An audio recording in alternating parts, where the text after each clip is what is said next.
दंडोत प्रणाम. भारत ही एक कर्मभूमी आहे. कर्मभूमी म्हणजे कर्मनिष्पत्तीची जागा.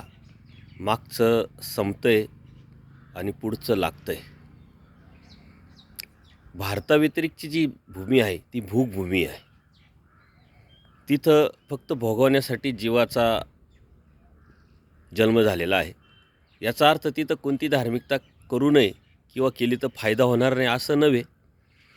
आपण जी धार्मिकता करणार आहे, स्मरण करणार आहे, चिंतन करणार आहे, त्याचे संस्कार लागतात आणि त्या संस्कारातच तोच जीव पुन्हा कर्मभूमीत जन्माला येऊन परमेश्वराच्या प्राप्तीला जाऊ शकतो.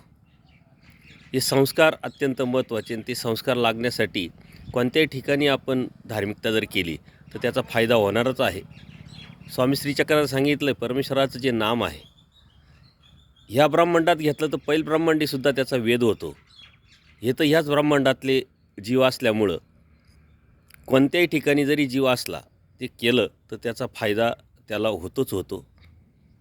कर्मनिष्पत्ती नाही म्हणून आपण काही करू नये किंवा केलं तर फायदा होणार नाही, हे अन्यथा ज्ञान आहे, गैरसमज आहे. यातून भोगभूमीतल्या जीवांनी बाहेर प्रथम पडलं पाहिजे.